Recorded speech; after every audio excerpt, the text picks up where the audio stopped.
রূপমকে একটা চাকরি দিন। MA pass. বাবা নেই, আছে প্রেমিকা। সে আর 2-1 মাস দেখবে। তারপর নদীর এপার থেকে নদীর ওপারে গিয়ে বলবে, রূপম, আজ চলি, তোমাকে মনে থাকবে চিরদিন।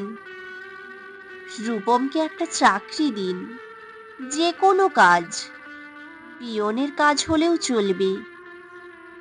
তমালবাবু ফোন তুললেন।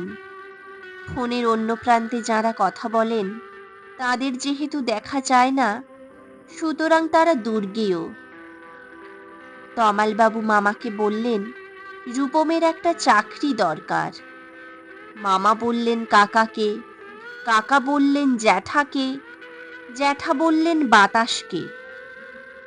মানুষ জানলে একরকম, কিন্তু বাতাস জানলে প্রথমেই ছুটে যাবে দক্ষিণে। সে বলবে দক্ষিণের অরণ্যকে, অরণ্য বলবে আগুনকে, আগুন গেল আলিমুদ্দিন স্ট্রিটে, আলিমুদ্দিন ছুটল নদীকে বলার জন্য। নদী এসে আছড়ে পড়িল উপকূলে। অসমুদ্র হিমাচল বলে উঠল, রূপমকে একটা চাকরি দাও, এমএ পাশ করে বসে আছে ছেলেটা। কয়েক মাস বাদের ঘটনা।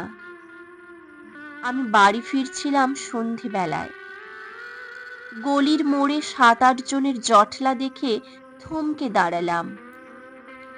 জল থেকে সদ্য তুলে আনা রূপমের ডেড বডি, সারা গায়ে ঘাস, খড়কুটো, হাতের মুঠোয় ধরে থাকা একটা 1 টাকার কয়েন। পাবলিক বুথ থেকে কাউকে ফোন করতে চেয়েছিল রূপম।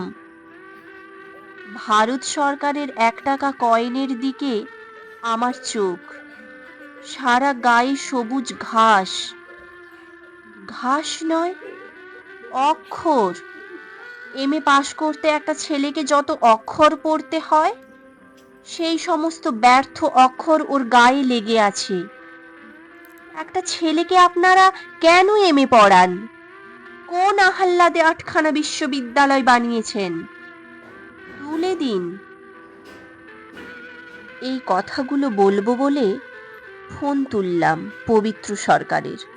ফোন বেজে উঠল, ফোন বেজে চলল, ফোন বেজেই চলল। 20 বছর ধরে ওই ফোন বেজে চলেছে, আরো 20 বছর বাজবে। বাতাস বলছে অরণ্যকে, অরণ্য চলেছে নদীর দিকে, নদী উপকূল থেকে আছড়ে পড়ে বলবে, রূপমকে একটা চাকরি দিন। কে রূপম? রূপম আচার্য, বয়স 26, এমএ পাস। বাঁ গালে একটা কাটা দাগ আছে।